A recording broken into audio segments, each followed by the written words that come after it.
Check 1, 2. Hey, Lisa, are you getting level in the back? 1, 2. Sweet. Thanks. Welcome, everybody. Coming in.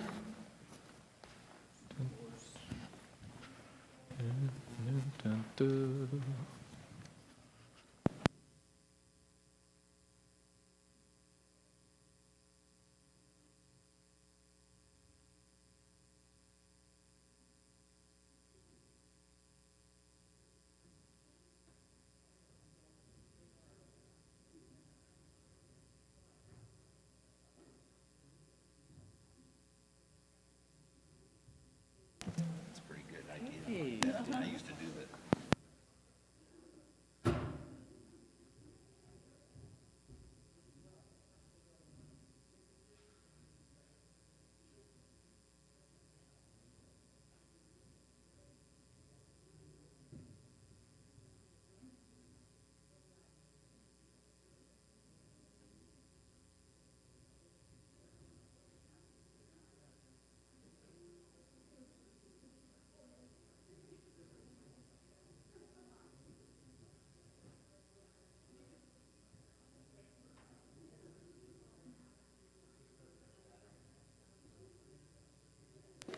Yeah, I don't think it was the batteries, actually. Those batteries are probably fine.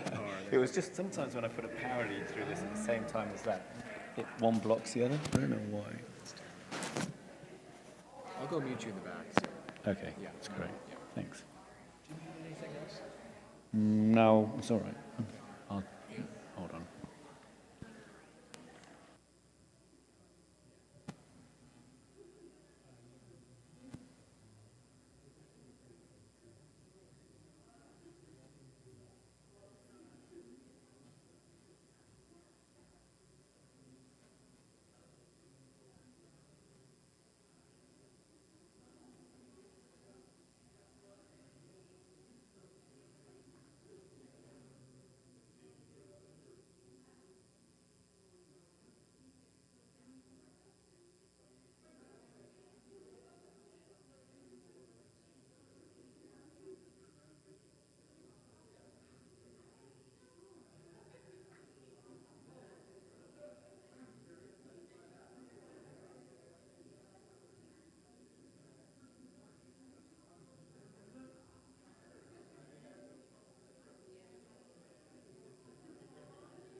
Carson's about to turn on the microphone. Wow, people are never on time on a Sunday morning. Maybe we should meet at night. Thank you for making your way out on this Wednesday evening. There are 3 parts to tonight. First is gathered in this room. You'll hear some opening remarks from myself and then also Alex. Then you're going to be downstairs at 12 different tables to do some drawing and imagining. Alex will tell you more about that later. And you also have coffee and tea as you go down. Then the third phase is to come back into this room where presenters from each table will say something about what you've imagined. But let me open with prayer. Let's pray.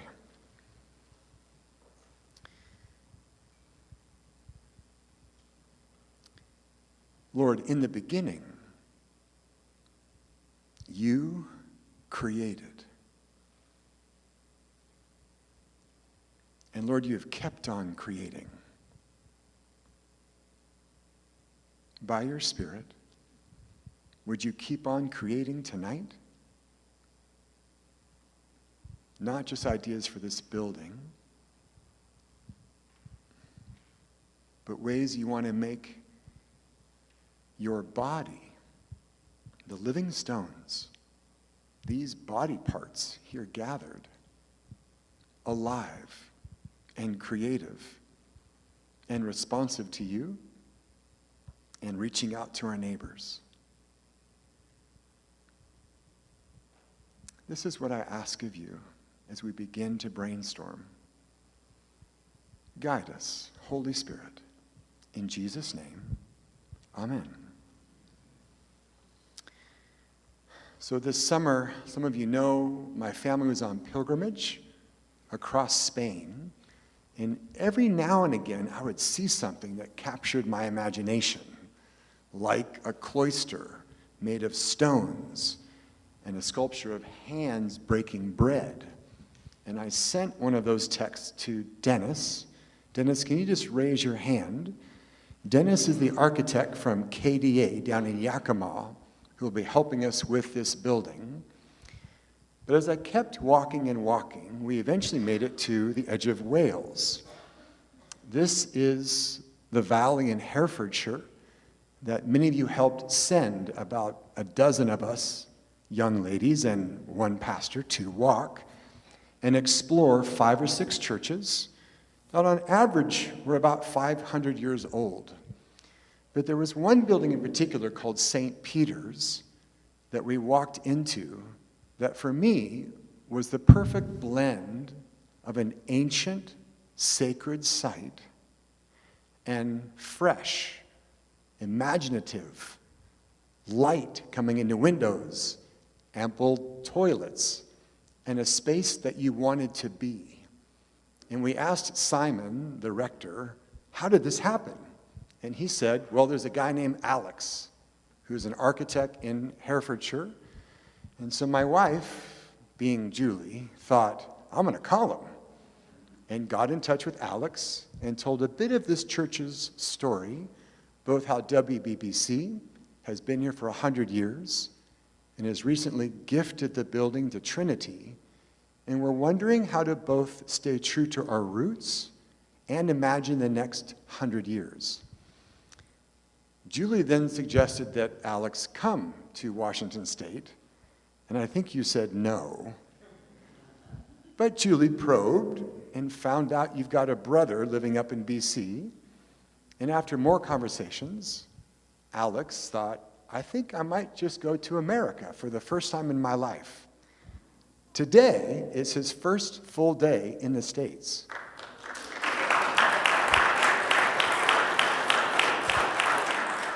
And yes, it is 4 o'clock tomorrow morning, his time. So pray for his stamina and awakeness as he engages us tonight. And what I've asked Alex to do is not just to help us imagine the building, but ask basic questions about why are we here? What might God be doing? What are the practical things we need to think about? And what are some creative things we want to imagine? I called Dennis and said, Dennis, any problem with me bringing Alex out? And Dennis said, yes, please, because on the front end of a project like this, you want to have a big think and as many ideas as possible to get everything out there. Now, with time, these things will be distilled, but I'm thrilled that tonight, Alex will help us imagine, Dennis and team will help us execute when the time is right. But tonight, don't limit yourself to what we must do next. Imagine what could be. That's the purpose of this gathering. This picture is something I may or may not explain. I'll know by the end of the night. But at some point, I'll tell you the story of this church and what is currently happening there. So without further ado, Alex, can I ask you to come forward?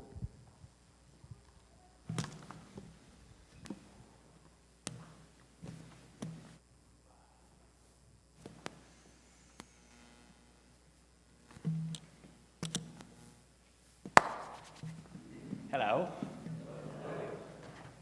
So yeah, I've probably come the furthest tonight. Well, thank you very much. Even in England, we do hear about this place called America.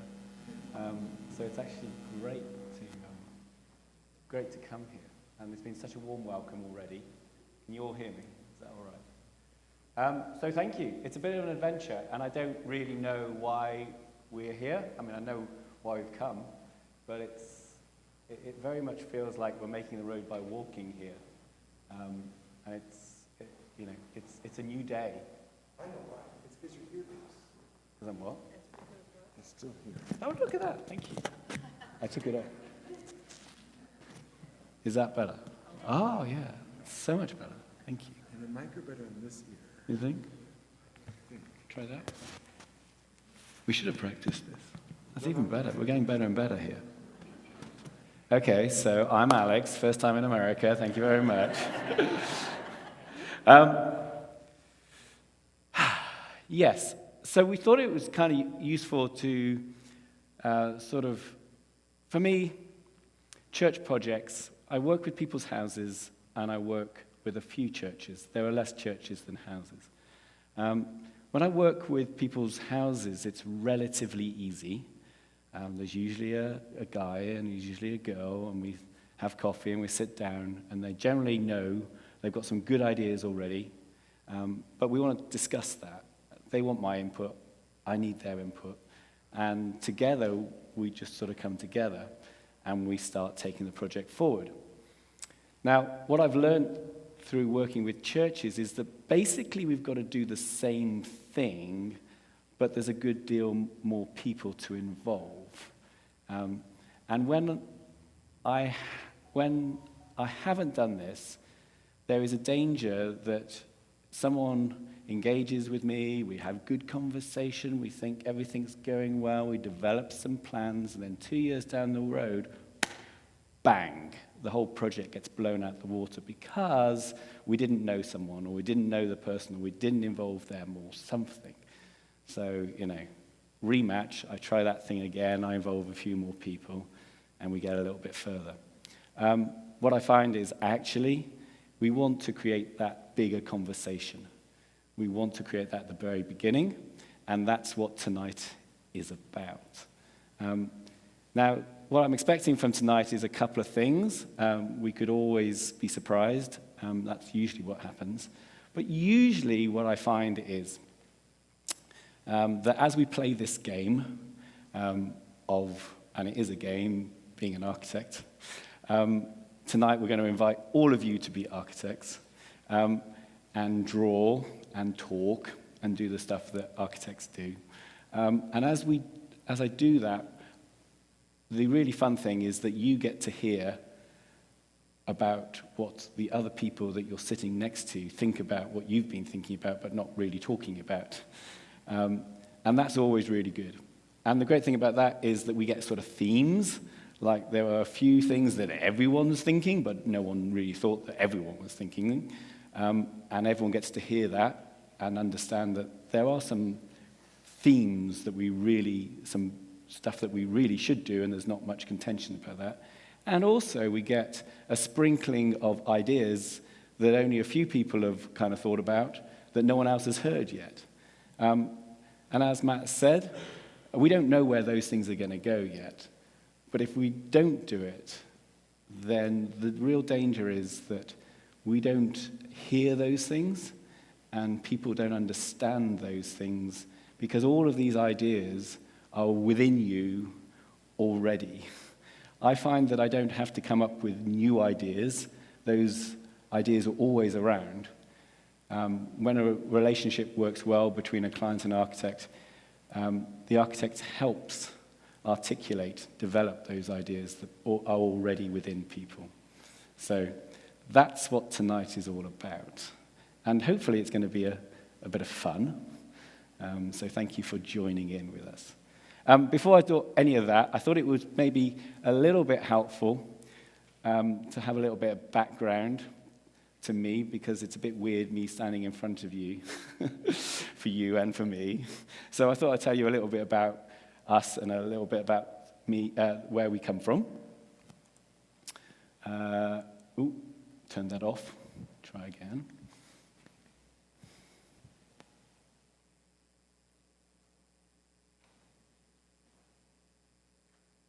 That's the button. No.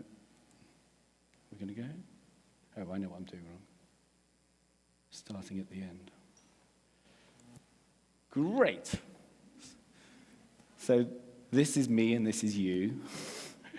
And what I thought was interesting is that the Apple capital of the world. I mean, that's quite amazing, because before today, I thought I came from the Apple capital of the world. And for me, the Apple capital, looks a little bit like this, which is Herefordshire. And this is where the pilgrimage took place. I've got to get this button right. Is this going to work? Right. It's failing me. Oh, no. Maybe I just need to be... So Hereford is a very old place, probably about as old as this place, but it feels older. And we have, like you have, orchards. And in orchards, we have apple trees. And these are the apples, and then we collect them, and then we squash them, and then we make them into cider. And that's what Hereford is famous for, one of the things, and there's only a couple. What I liked about that as I thought about it was there's an idea there of what we should do. And one of the ideas you could describe, what I like about ideas, and architecture is about ideas, is that ideas are very, very powerful. Now, I kind of like bad movies. This is a quote from one of my movies that I kind of like, and it's just talking about an idea. And basically, they said, what's the most resilient parasite? Is it a virus? Is it a worm? It's an idea. Ideas are resilient.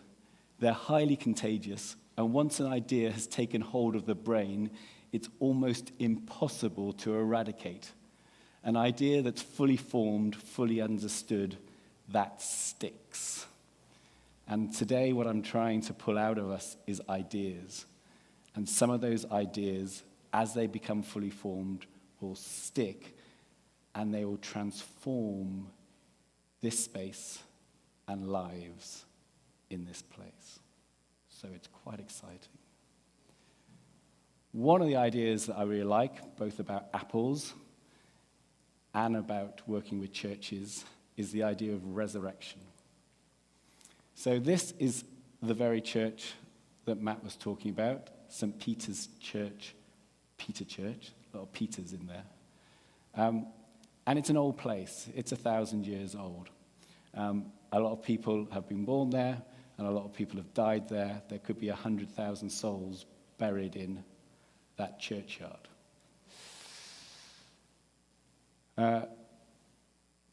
About 10 years ago, it was also one of the darkest and coldest churches I'd ever been in.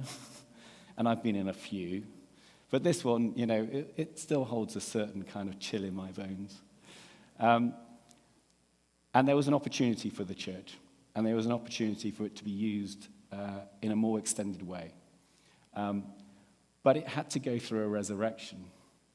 And it was very difficult because the first thing we had to do was literally take the floor out of that church. Now, we weren't the first people to do that. About 100 years ago, they'd done the same thing. And this is where they got to, and this is where we got to, and we didn't go any deeper because there seemed to be a few undulations in that floor that we didn't really want to dig into too much. But sometimes we have to go through this transformation. And then we started rebuilding and bringing up the floor, putting in the first bits of infrastructure, build it up a bit more, started putting some structures in, till it became transformed into the place that we know and love today. And part of what we know and love about it is instead of it being a very dark place and a very cold place, it is a very warm place, a very light place, and a place of life. And that's quite amazing in a very old building. So resurrection. The next thing I love about working with churches is, and you may know this, and this is kind of a common thing, is we have the same word, but they mean a couple of different things. So we have church and church. And both of those things mean slightly different, and I've made it slightly easier by putting a capital letter on one of them and not the other. So a church can mean a church building, and this is a church building that we're in. But a church can also mean a community of people. And that thing that's spinning around was a drawing that I did of a community of people in Sheffield when I was with them. So, church buildings are interesting because they reach out both in space and in time. They reach out from a static position. They do not move. They are stationary. They exist in this space and this time.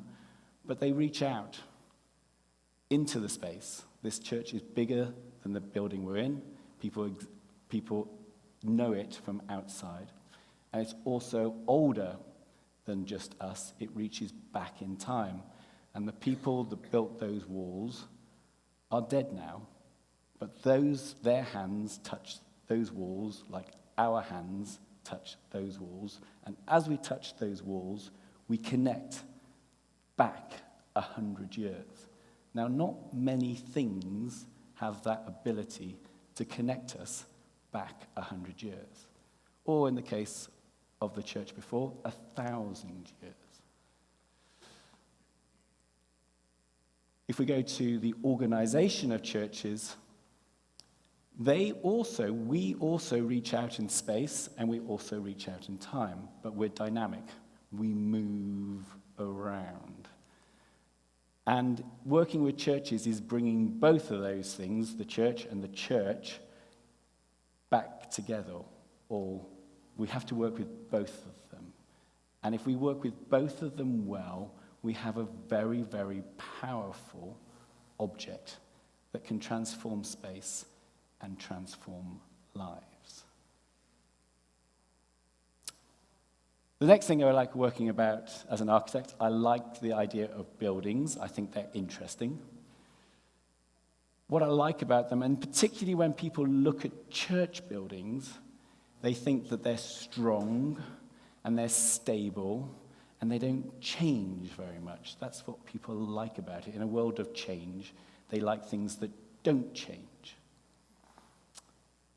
Interestingly, when you look at buildings more deeply, they do embody change, but they do it in quite a clever way. So this diagram is called the 6 layers of change that exist in any building. And the first layer we call the site, and for all intents and purposes, we call that eternal. It's been there a very long time. Then the second layer is called the structure, and in Britain, the average design life of a building is 70 years. So it's there for a while, yeah?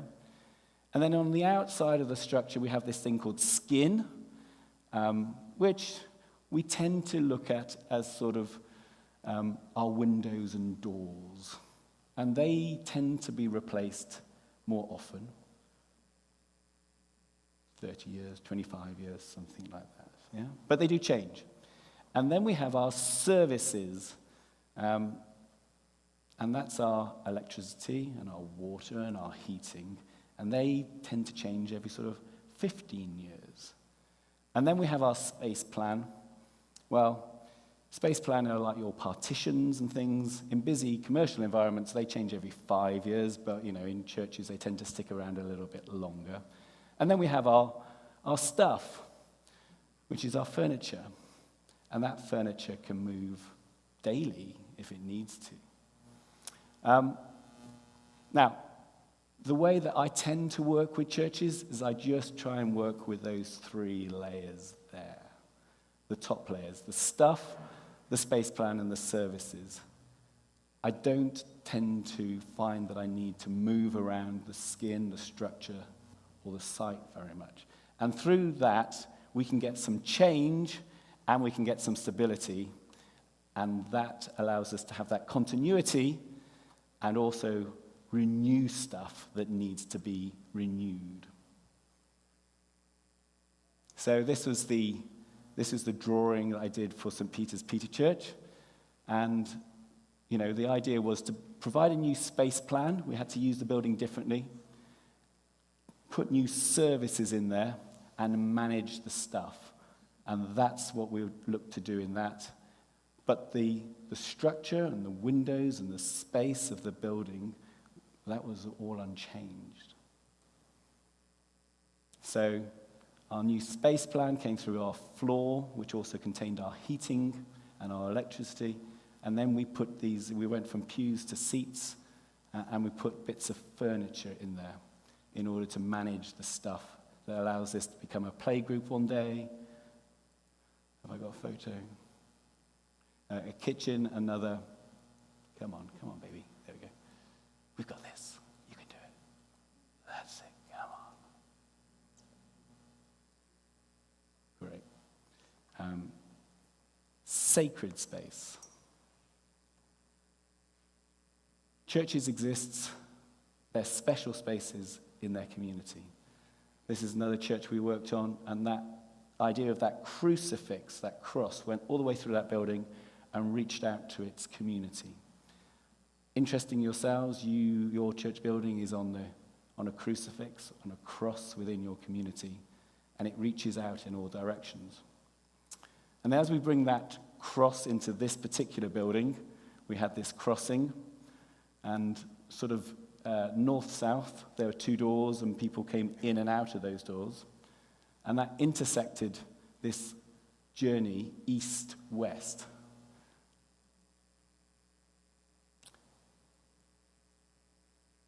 And that journey was a journey that people took. And it's a journey that you take in your building as well.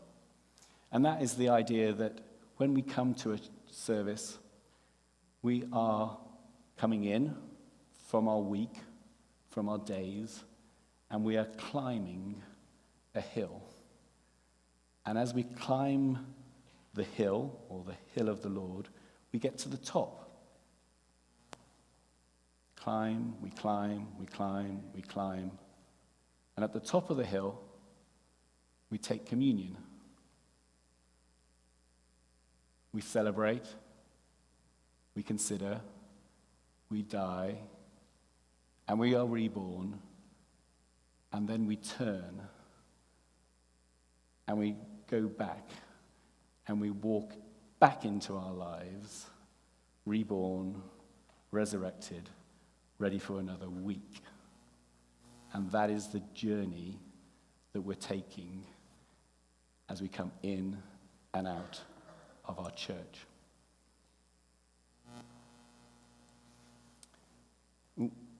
Sorry. And at one end of that journey, we have an altar,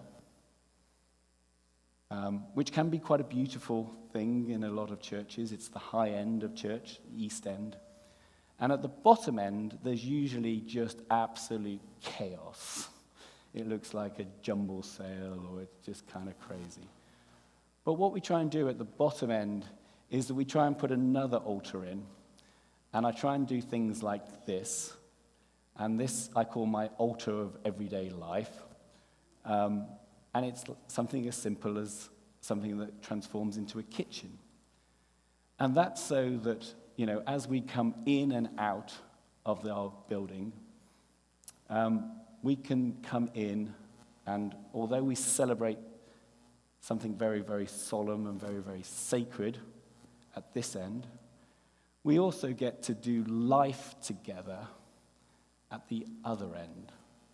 And we look to bring people into both a holy moment, but we also look to bring people into a living community. And I believe that we need a space for all of those things.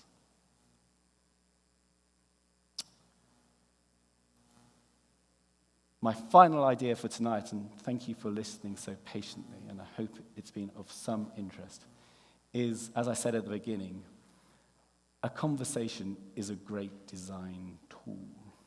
There is only so far that I can go with any idea before I need to meet with the client and say, hey, what do you think about this? And so today, we're going to start that conversation. And when I was taught sales training, my coach for that time said, Alex, do you want to be one of the best salespeople in the world? And I was like, okay, yeah. He was like, I can tell you the secret. And this is based on research and everything. Do you want to know how to be in the top 25% of all salespeople in the world? And for me at that time, it was quite an enticing thing. I was like, okay, go on then. He was like, okay, here it comes. If you want to be in the top 25%, shut up and listen. So now I'm going to sort of shut up and hopefully listen to everything that you've got to say. Now, in order to do that,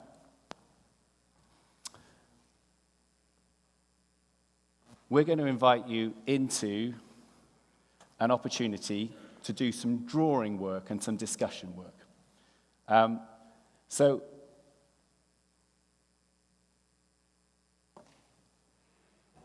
thank you to Dennis, because he has provided drawings of your church as it is at the moment.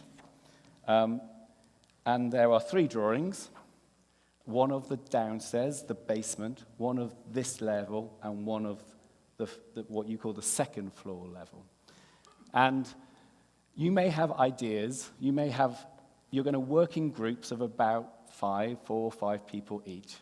And all I want you to do, and I know we've just started this discussion already, is start to think, if we could do anything with this building, what would we do and what would we want to do? Now, there might be some things that you just want to say, look, I find this, this is something negative, and therefore I want to do something positive. So you may just want to write words on there, things like food, here's an example.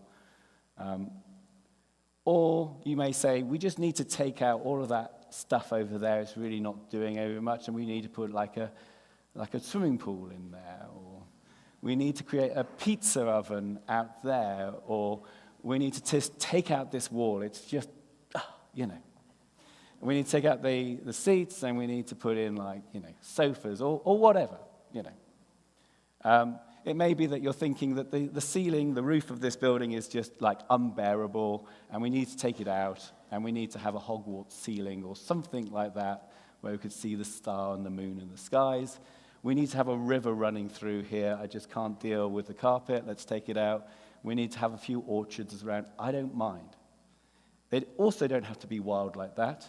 They can be quite sensible, I'm sorry, but we need more ladies' toilets in the place, or we need less signage or fans. I don't mind. This is for you. There are, to say that thing, no wrong answers. At this point, there are only good ideas. Now, working in your groups, we've given you pens, you organize your groups however. There's just one thing that we're all going to do, which is after you've worked in groups and drawn a few things, I'm going to come around and I'm going to photograph them, and a representative of your group, or you can all come up if you want, and you're going to sell your ideas for what should happen to the church to the rest of the church family. Yeah? And then we'll have a very sort of small discussion at the end of that, or a collection of ideas. Is that all right? Thank you very much. So the way we're going to do this is just numbering off. There are 11 tables downstairs. Actually, a 12th is in the fireside room. And so I'm going to have you number off by 12s. And when I was a kid in sports, I always forgot my number. So they'd go 1, 2, and I'd say 3, and I'd hold my number in my hand. Now, I know you can't hold 11, so find a way. But this is why I want to mix up the church a bit, so you don't just sit with somebody you know, but to listen to others. So starting with Chris, who's number 1.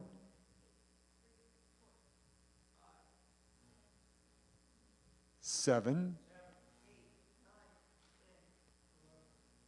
And 1.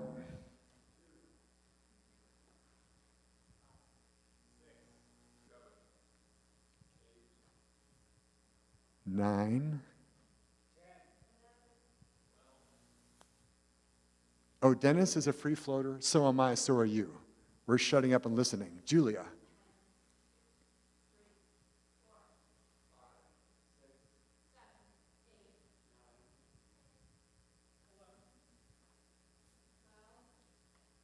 1.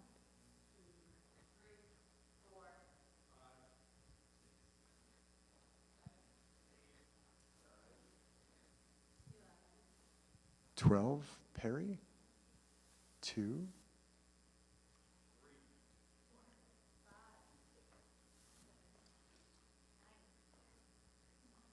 11-ish. Okay, Claudia's 12. Okay, as you make your way down to the 12 tables, there's also coffee and tea that you can grab on the way down in the basement, take you to your table, and then we'll call you when we're ready to reassemble. Any other instructions? There's 3 colors on each table for you to mark up your papers, and the 3 papers are for the team to work on together. Just from my experience, yellow doesn't come out too well on this projector. So if you've got a yellow, just limit your use of it, probably. Okay, go.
Hello. Oh, brilliant.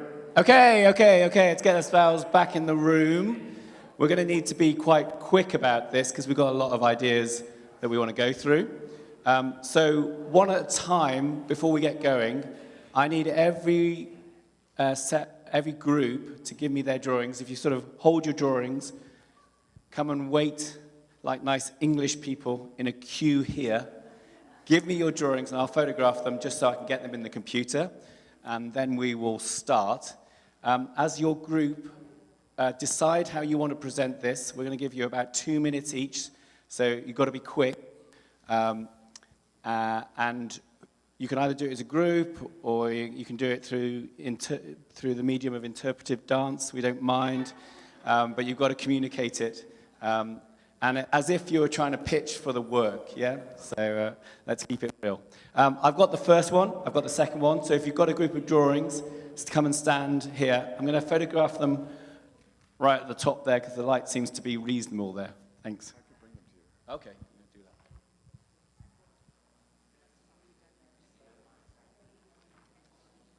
Yeah, just wait there. He's going to come down and grab your thing. Like comedian, right? This is great.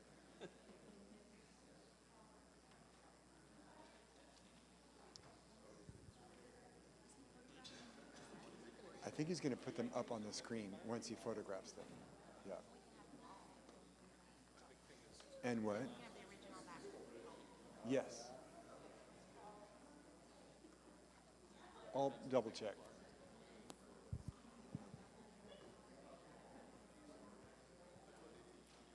And they get them back in the end, right? Yeah. I can return that one. Nate, go for it. Carla, Brenda, great.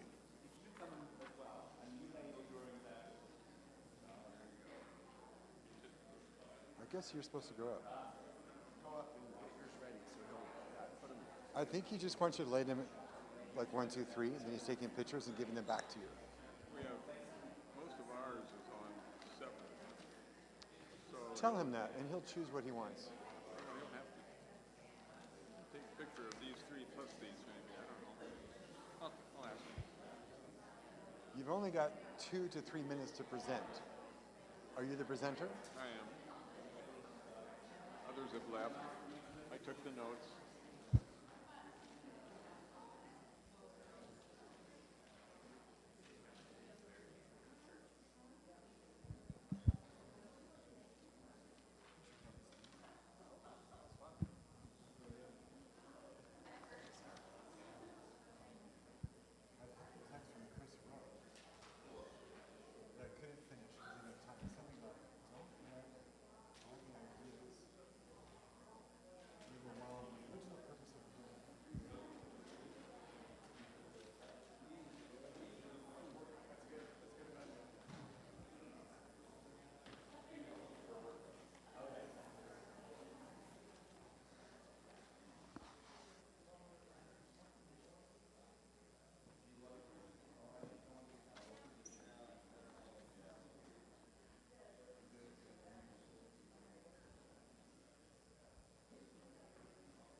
Okay.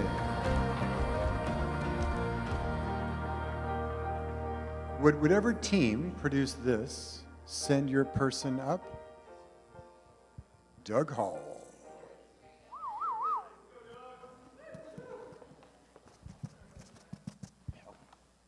All right, we'll start in the basement. To the basement. In 2 words, less depressing.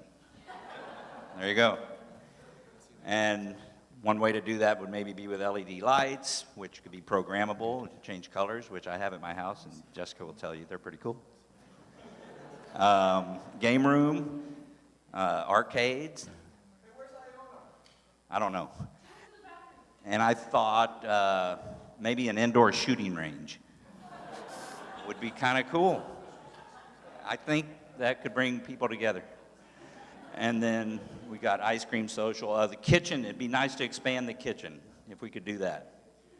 There's got to be a way. There's a lot of space down there. And then get rid of all that storage down there and actually expand the basement into that area and get rid of the pillars if it was possible and open that space up. That would be awesome. And then come upstairs to this floor. Fix this. Fix it. We don't know what that means. This needs to be fixed. We were thinking about maybe a Starbucks in the narthex, but at least maybe an espresso machine.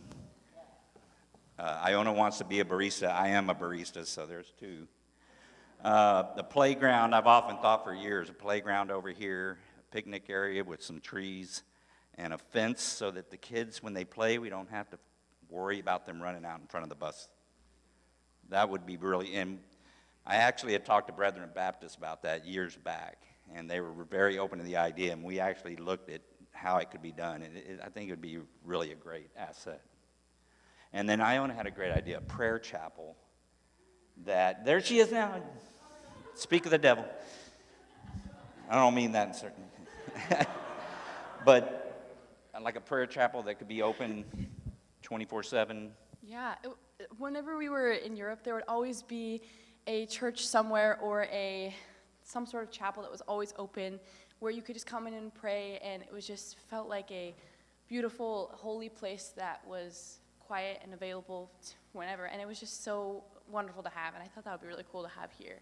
And then a more inviting entrance that's not just so. And then going upstairs, a more attractive ceiling. That big vent, youth groups, painting, patching, and then the bathroom situation. There's bathrooms on every floor, but like this one's really tiny, and the one downstairs is really big, and that seems like that could be the other way around. And then I don't know if we need bathrooms on every floor. Okay, well, maybe I'm not there yet, but okay. I think that's about it. Brilliant, brilliant. What's that? The tutoring? Oh, the tutoring. Oh yeah, we were You thinking, can- we also wanted to have like somewhere that had tutoring available to, or just homework help for kids in the area. Like maybe have people in there, whatever, 5 hours a day or something, that kids in the area knew they could come and get homework help or whatever they needed. Yeah, in somewhere around the building, but yeah. Brilliant, brilliant. Okay. I thought there was definitely some keepers in there. Carla, Brenda, Wendy, Brandt. Who's coming up? Katie? Who's coming? Woo! That's great. Thank you. Okay, so we're starting on the basement. So we want to make fellowship. Actually, the basement was the last place we went to, and then make the teen space. Okay, next one. Okay, this is where we had a lot of ideas. We want to move this wall out and increase, yes, get rid of the grass space out there and make more seating, expand our music area, and we could even change the orientation of how our sanctuary is, so maybe even having, yeah, so that's something to consider. And then we want to move back this area, get rid of the baptismal font, and and we want to make our main entrance just more welcoming, and so everybody would know where to enter. So one idea we had was actually making a main entrance out this way, taking the walls out and making it more grand and welcoming. And then another idea was making the main entrance out this way. Did I get everything? Okay. And then our main goal is just to make a bigger, better flowing, welcoming space. So we were also talking about adding over here second floor access for more rooms, revamping the balcony or removing, and I think that's all. Brilliant. Thank you so much.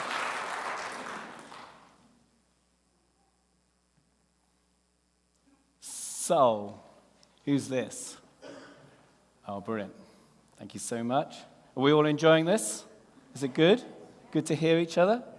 Face to face, as it were? Yeah. So downstairs, just make it a place we want to be at, not kind of like, well, it's too cold, it's too smoky, it's too whatever. I guess we'll go downstairs. So the first phrase is less storagey.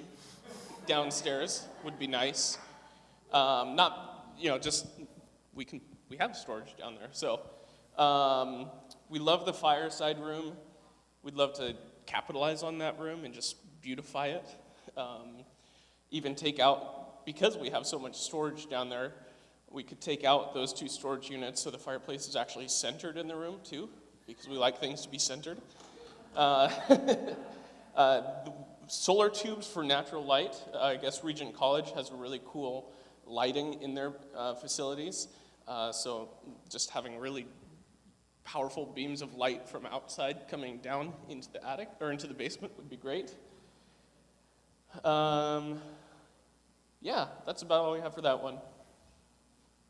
For up here, we touched on the entrance as well. We just struggle with it. It's dark. We want it to be more light, more welcoming, more open. Even one mention was bringing an awning out front for snow, for heat. Kind of works in different seasons there. We'd love to see more prayer, more opportunities and space for spiritual direction in different spaces. The idea of partnering, using our facility and our space to partner with things that are already happening within our parish. So not necessarily starting brand new things, but seeing what God is already doing and how can our facilities be used for that in partnership. So I think that's it for that. Oh, bathrooms. We like bathrooms. More than one bathroom. And we really didn't get to upstairs much. New carpets, we'd love to see. And then if we do up here, open that wall up and have actual tiers so people can see if they're in the back. Brilliant. Thank you very much. So, go on. I just wanted to, real quick, have more trees in over there. Brilliant. Woo! Single point sermon, I love that. Who's next? Anyone recognize this one? Anyone want to claim it? Oh, brilliant, thank you. For a moment, I thought it was... Okay, sorry.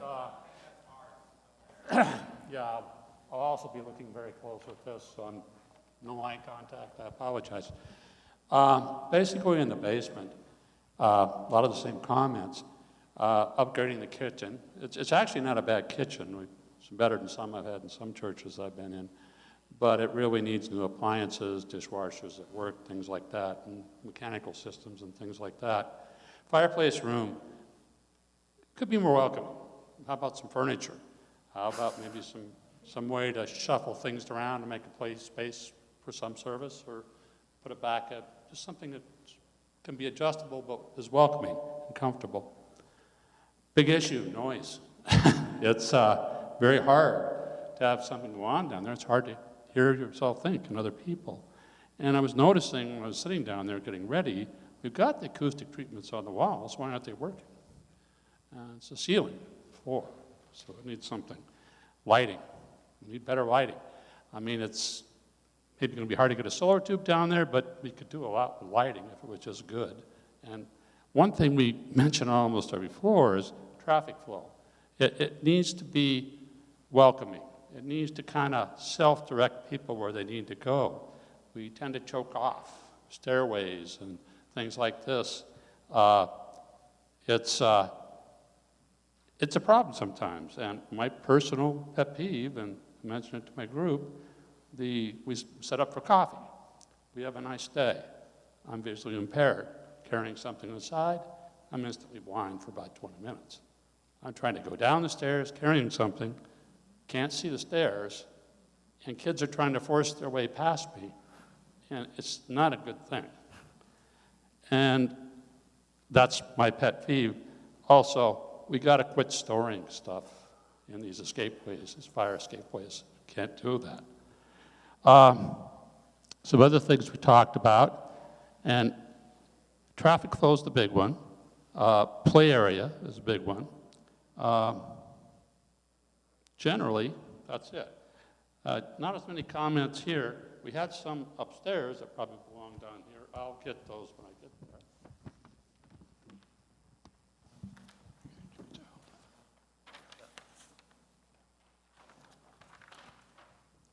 We had a lot more upstairs. Nancy wanted us to bring up the fact that a lot of exposed wiring on the outside of the church. It's a beautiful building, and it's kind of unsightly. Generally in the area here, ceiling fans, way undersized, too many, and I'm sure they're not very efficient. They're probably, energy-wise, a good, efficient idea, but not these. The altar is a real opportunity for something stunning, I think, but it's kind of monotone. And there's something we could do there. We don't know what it is. We like to have some real, maybe church furniture, some wood furniture, maybe done an interesting pattern or something. Just a little more welcoming for the services. We had a note here, this is kind of an outside comment. We have an area over here, the building, that somebody thought would be a great area for a picnic area, and to use that for outdoor picnics and maybe meetings and things like that. Generally, traffic flow, same thing. Entrance is kind of awkward. People tend to choke off here. There's things we could do, I think, with light, with signage that would be more welcoming to newcomers. We had a newcomer at our table. It's very hard for newcomers to figure out what's going on. Maybe signage, maybe lighting. There's something we could do there. I think that's the high points. The back here in the area over here where we've got the nursery and all this stuff back here, we feel there's something could be done to make that, again, same comments, more usable, more friendly, better able to be used by people.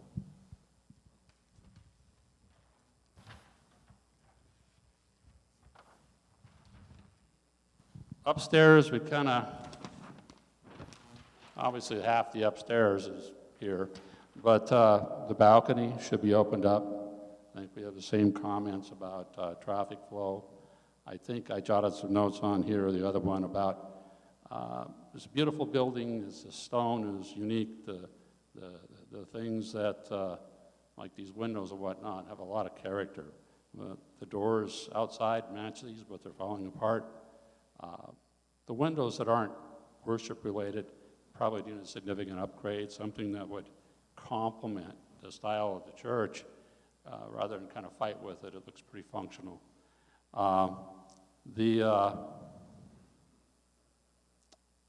And this probably belongs downstairs. We thought a pool table would be a great idea, along with a coffee bar.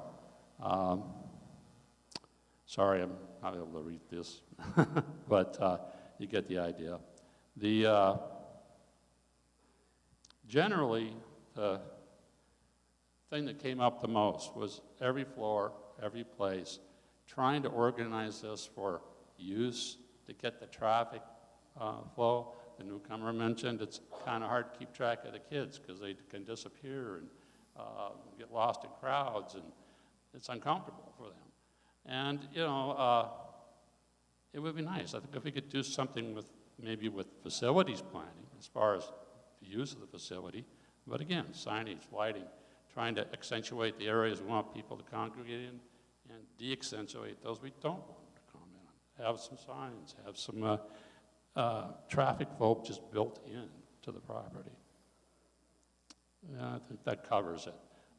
We just want to have this place be used by people. We want it to be friendly for newcomers. We want people to feel safe. We want people to just use everything. I think one of the comments was maybe some kind of functions that are hard to do for some people. I know some comments were, it's fine to have a rotating dinner. We have maybe room for 12 people, maybe a few more. Some people have no room, only room for 3.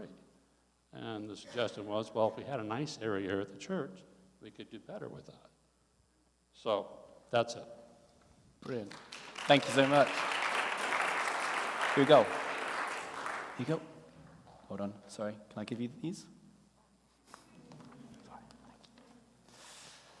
Okay. Who's next? Let's find out.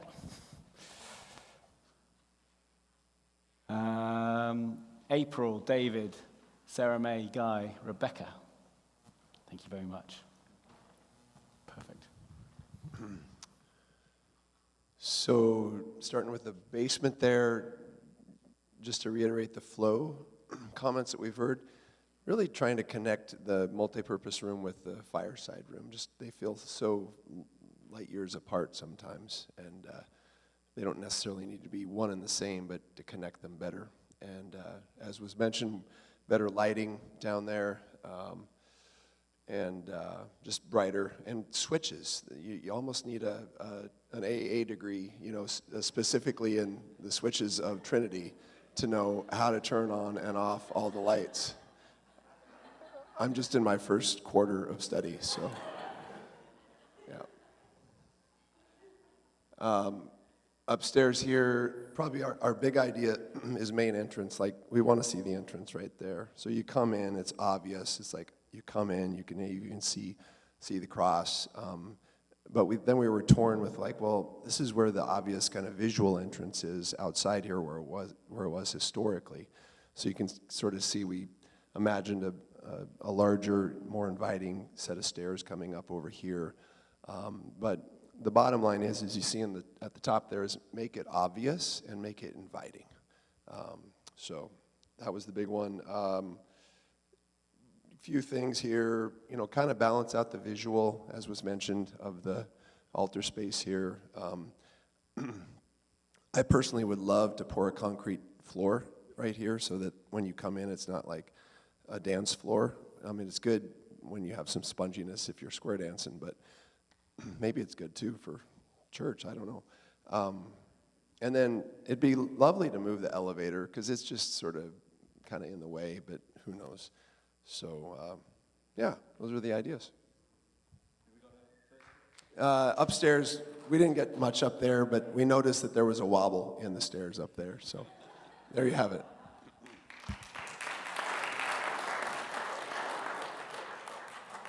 Who have we got? John, Leah, Sarah, McAllister?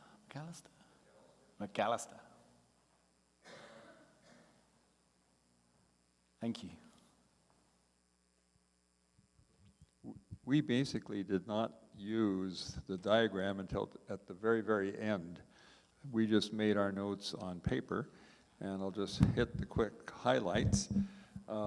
We would love to have 2 adult ed classrooms somewhere. Per other comments from other people, yes, we would like to update our commercial kitchen. Lots of comments about the main entrance. We had a basically newcomer who could not find her way in, and eventually did, but it's so confusing, you know. Anyway, we've heard a lot of comments on that. There is no way to easily get out to the grassy area for handicapped. I mean, the only way to go out is the main through the parking lot and then all the way around. Zoned HVAC, heating and air conditioning, because the upstairs in the summertime is way too hot to use for godly play and other activities. A space for prayer, kind of like just hearing the idea for a sort of a prayer chapel, we think that's a good idea. And maybe a way to sort of almost combine inside and outside, sort of, I don't know, as a way to just to sort of worship. Not necessarily here, but somewhere. Side windows are good. Front windows, confusing and garish. Maybe a place where you can move your body, sacred dance or something was suggested. And then finally, if we could have 4 male members of the vestry in all 4 corners of the church smoking pipes, sort of, you know, incense. We're in.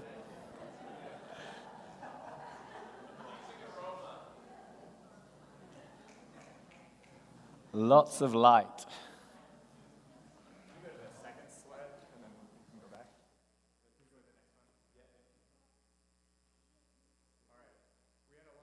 Points, but I'll just start with the main overarching one, which a lot of other folks have talked about, is just transitions. Feels like anytime you're in transition between outdoor to indoor or from upstairs to downstairs, it feels like you're like in the wrong place, or you're in a utility stairwell, or even between the 2 rooms downstairs feels super awkward. So I think that was the main theme for us, and like other people have shown, moving the main entrance, just this weird flow right there on the right where we normally come in, but moving a new entrance right there where you can just come in, that seemed to kind of symbolize the whole, trying to fix that one main problem. One of the other ideas that kind of came out of that is, would there be a way for this main space to be kind of something that was more open to the public, in the same way that you can go into other churches in other places and just sit in a pew and be in a sacred space, and separating more of like private and public than from secular and sacred, because it's all sacred, but this would be kind of nice to have the ability for other people to be in a special place. Then there's a whole bunch of little ideas, like Amy Kate said that she felt claustrophobic up here as a musician, so could we knock down these walls? Another idea was a quiet room or library, someplace that's up on this floor which gets plenty of natural light, and bigger bathrooms. However we'd want to do that would be great. So why don't we go to the slide before that, or the picture before that? This is downstairs, and same what everyone else said. Lots of light, sound dampening, better lighting, options for smaller meeting places just because it feels so big and you're just exposed and it's not very useful. And I think we didn't have much for upstairs. Is that it? Functional balcony. There you go. Thank you.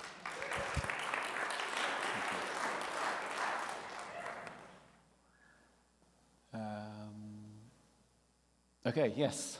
Who have we got? Nicole, Rachel, Jenny K, Nikki. I know, that's like my drawings most of the time. Oh, did I do that? Okay, so is this the, this is the downstairs. Okay, so we kind of divided our space into sort of a sacred spiritual space, which would be this, and then the downstairs would be our community space. And we wanted to open this building up to the community for after-school programs, community dinners, a place where schools or students could come do homework, and really have a location in the community that people can come to. So the downstairs would kind of transform into both a dining area as well as in that fireside room, like a game room, potentially a place where we could have nice comfy chairs for people to do book studies together or something like that. Obviously, the sound and the lighting is an issue that everyone agreed needed to change. And then just an obvious place to enter the basement that isn't that scary walkway from the back parking lot. Not exactly sure where we would do that, but just trying to come up with a place that you could enter the basement better. Okay. We spent a lot of time on this floor. So primarily what we were thinking is that the sanctuary would open up. We would break out the walls to the narthex, the nursery, and the library, and we would open it up. And then a lot of natural light then could come down into the sanctuary. We would move the nursery over to where the Brethren has their current, I guess that's their Sunday school room. And next to that room, we would hopefully open that bathroom up a little bit and make it bigger. And then over in what we currently enter into the building, that's where the Brethren has their office space, and we would take that over eventually and open all of that up and have that kind of flow out onto the lawn where there would be an opportunity for an outside, indoor-outdoor gathering space.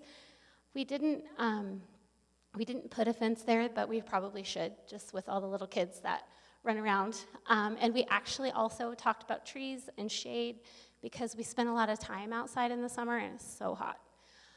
And then entering into the building from this main door that is obvious from the front of the building instead of asking people to come in through the parking lot, which isn't very inviting.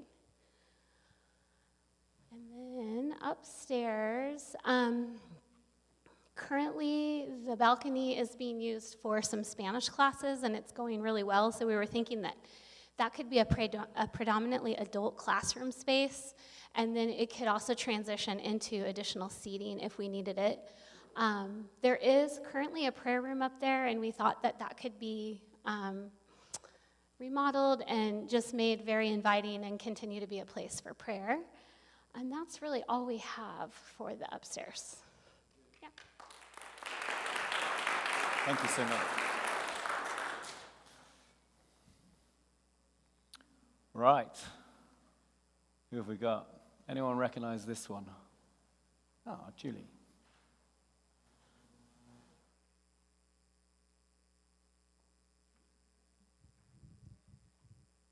You pretty much heard it all already, but if we were to put it into 5 points, number 1, we want an intuitive entrance where you know it's obvious and also not just inviting, but where it also says something sacred is here.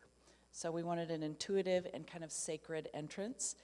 The next thing was that instead of it feeling open and inviting, it's always locked, and nobody knows when it's going to be open, what doors are going to be open, and so the opposite of locked is that there's something that's often open, and so that anyone who's been through Europe, you can drop into almost any church at any time and pray. So is there a way of sealing off what feels like a very sacred place, this sanctuary, so that it doesn't mean that there's people just coming in off the street and wandering through the whole building, but that they could come in off the street to pray. That just felt really important. Number 3 was just the main 3 trio of terrible things, which is darkness, flow, and noise. So if we could somehow work on those 3. Number 4 is maybe uniting the aesthetic and kind of working with the 1920s aesthetic, and then we've got the 60s aesthetic, so we don't know what to do about that, but that could pose a challenge or it could pose an opportunity. And number 5 was again this sense of much more flow between inside and outside. And we love how that space is used, but it's pretty cramped. Could that be another way to get outside and almost have we put down park, pergola, and patio, out there. So just something that even the community could use during the week. So that's it.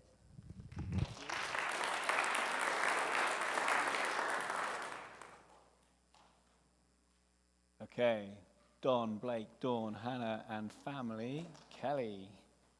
Hello. Are you Kelly? Yes, I'm Kelly. Off you go, Kelly. Hello. Is this right? Ooh, too loud. Okay, some of our things have probably already been shared, so that'll save time. So starting in the basement, we agree with all of you about the lighting.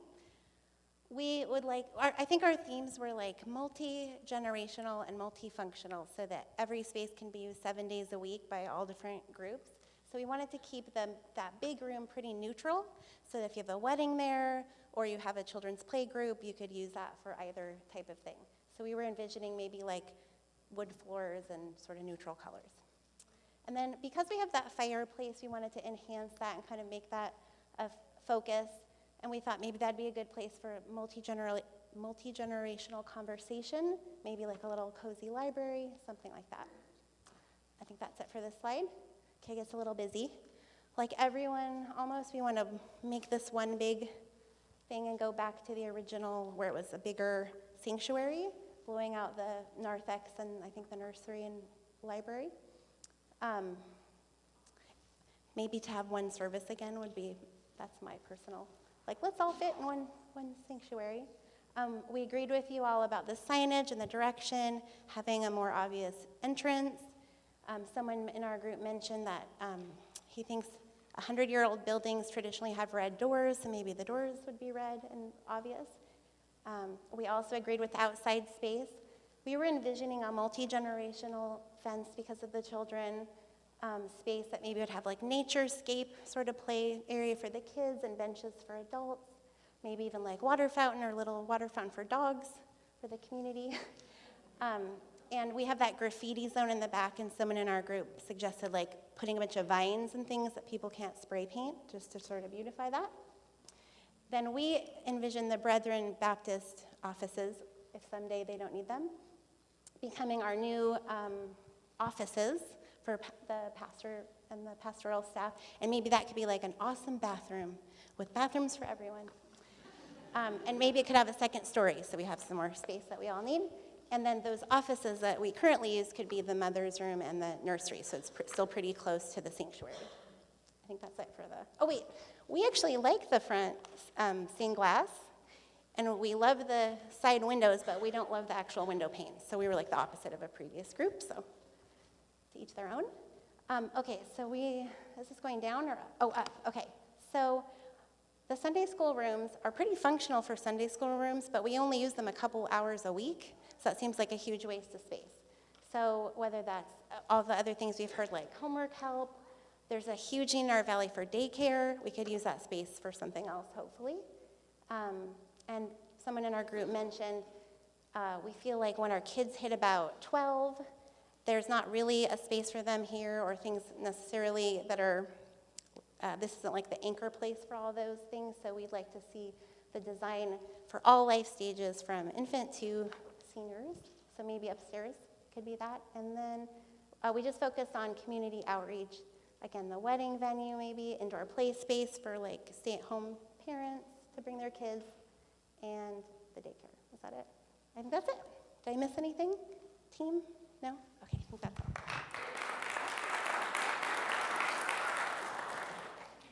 Okay, Elise, Marie, Terry. Ooh. Is that Rocket? Thanks, Alex. Just ditto on everything everybody said in the basement. I mean, enough said about that. On this main floor, we spent most of our time outside rather than inside, but outside, inside, eliminate that wall, rebuild the balcony, move the elevator, get rid of it, get a new one. But on the outside, especially over here, get rid of the lawn, hardscape, pergolas, put 3 crosses in the corner, get rid of the planter boxes, get rid of the sign/climbing wall. Put a different sign, because when we're not in here, weather permitting, we're out there. And so to make that much more of a patio, welcoming area, redo the landscape. The side yard could be play area for the kids, low profile fence. On this side, more of a garden, contemplative garden meditative area with benches and maybe some shelter. And so those were our big ideas.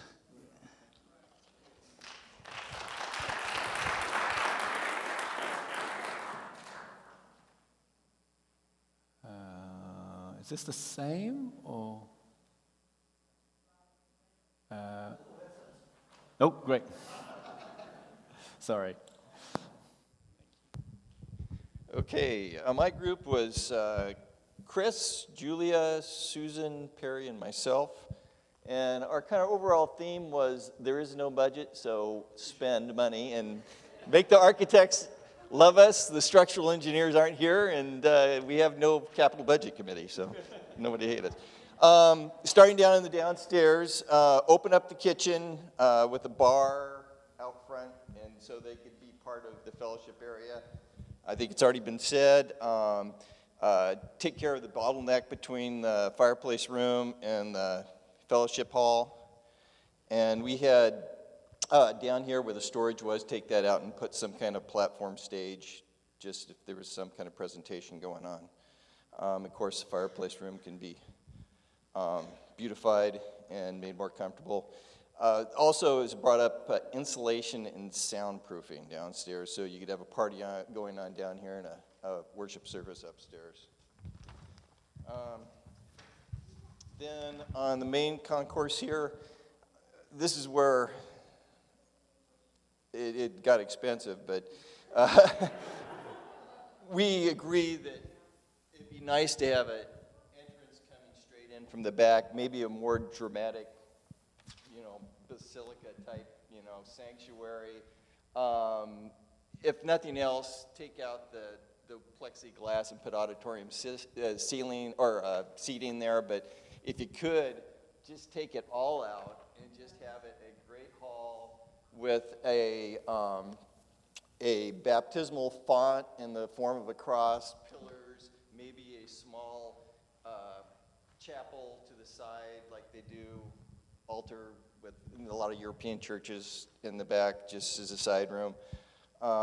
Here again, out here, more of maybe an abbey feel courtyard that's contained, where kids could play and parents wouldn't have to worry about them running on the street. And same, kind of garden area over here that people have talked about. Then over here where the office space is, if we blew that out upstairs, put Sunday school classes in the office spaces down here. Moving to the upstairs. Another common theme was more bathrooms, I think, especially for the ladies on all floors. And then a kitchen, small kitchen upstairs. And yeah, I think that's pretty much it. So.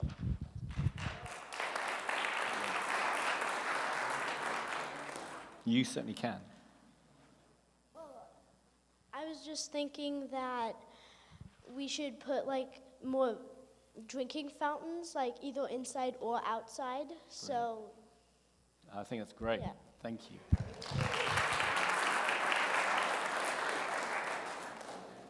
So that was kind of intense, wasn't it? I think my mind is kind of like, it's kind of like, feels like it's been through a photocopier and another idea. A little way of kind of collating all these thoughts. What I'm going to do is I'm just going to go sort of person to person, or we'll pass the mic. I don't need to be there. And I want you to think, as the mic comes towards you, of the one thing you're going to try and remember from tonight. It might be one idea or one feeling or, one thing that we must not change or whatever it is. But this is your chance to say one thing to the rest of you that you've picked up from tonight. Yeah? We okay? We good? Right, here we go then. A place for the community to gather. Say that again? A place for the community to gather. Brilliant, thank you. I think a theme was one big sanctuary. Brilliant, thank you. Wayfinding and a gorgeous entrance that is inviting and welcoming. Yeah. I was going to say inviting and welcoming. Sorry. It's okay. You can agree. Yes, the entrance. A Acoustics. Acoustics. It's passed backwards. The entrance too? Say that again, sorry. Entrance? Entrance. Entrance, yeah. Yes, warm, welcoming space. Say that again. Warm, welcoming space. space. Thank you. Brightly lit, and I'd like to see the stained glass area lit up better. Thank you. More welcoming entrance. There's lots of work to be done.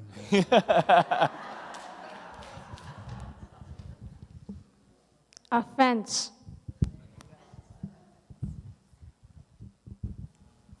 I think light and flow. Okay, great. History. Pergolas. Portcullis. Pergola. Pergola. The power of ideas and shut up and listen. Yes, thank you. Sacred entrance. Multi-purpose spaces. Laughter.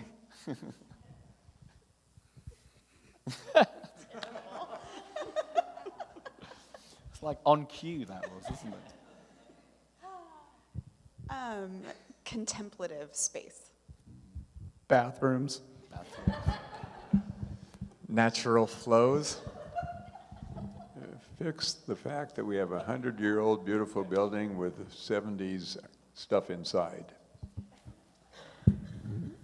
I like the traffic flow, but somehow using architectural design to encourage people to congregate where you want them to and de-emphasize the places we don't want them to be. Brilliant, thank you. Flow and accessibility. Fantastic. Connected to the neighborhood. Open for prayer. Welcoming entrance. Extend the sanctuary to the back. Sacred space available to the community. Fenced play area for the kids. A place for the youth. Welcoming entry. Community outreach through through the facility itself. A natural flow into the building and then within the building once you've entered. Community outreach. Welcoming the community into our space. I'd like to see a handicapped entrance from the street side.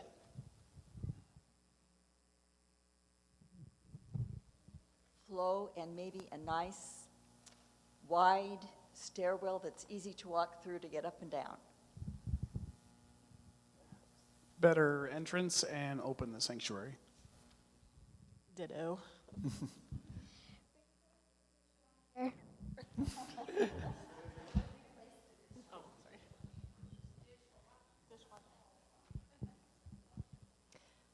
think a sacred entrance and light, bright, obvious, welcoming entrance. Accessible to all, so accessibility. Sacred welcoming space. Brilliant. Okay, come over here.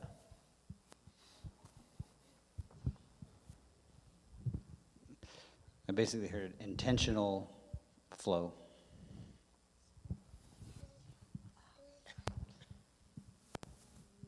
A contemplative garden. Baptismal font. Beautiful place for community outreach. Spaces for prayer.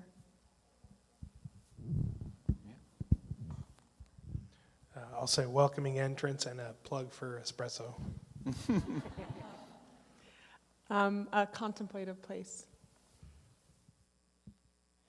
Haunted house Halloween feel in the evenings. That's great, yeah. Main entrance that's more welcoming. I love the idea of a contemplative garden. I loved the idea of having the sacred space up front and taking communion and dying to ourselves and turning around and going out into the world. That was beautiful.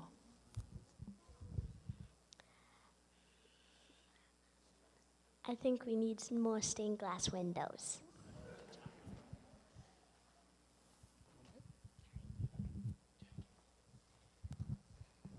Yet again, a fence. No. I'm still fixated on the AA for light switches. I would say obvious flow. Bigger space. Wow. It's hard to I'm not going to be able to sum this up, but hopefully it's been an opportunity to think about stuff and to listen to what other people are saying and thinking. I think it is amazing that you have the opportunity of this building, an established building in an established community. I think it's beautiful what's going on within this church building and also within this church. It's a real honor to be here tonight, to hear these hopes and dreams of what you are all dreaming and thinking about. And I think that the kingdom has come tonight, and may it be on earth as I believe it already is in heaven. So thank you so much for your time, your openness, your ideas. I think for me, as an architect, it's been truly inspirational to hear what's being said, both in terms of the heart of what you want to do and the practicality. It is, some really great and powerful ideas have been aired in this room, and I think it's going to be an exciting future for all of you as you start to tread those ideas into your tomorrows for yourselves and for everyone else who lives around here. So thank you.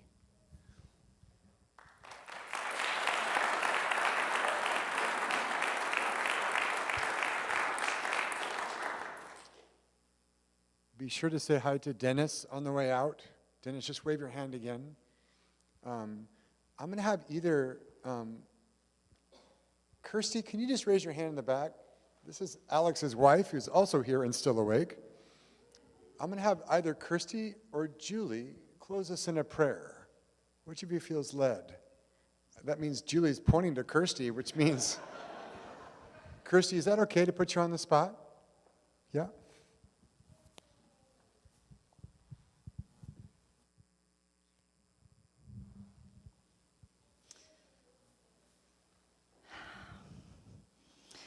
Lord, I just want to thank you for bringing all of these people together in this place this evening.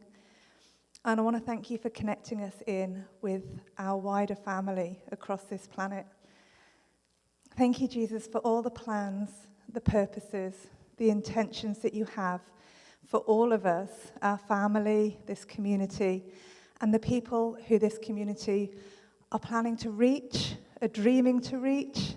Thank you that there are lives out there, Lord, that you are already beginning to touch, and connections that you are planning to make through the purposes and the things that are going to happen within and through this building, this church, and this community moving in and out of it, Jesus.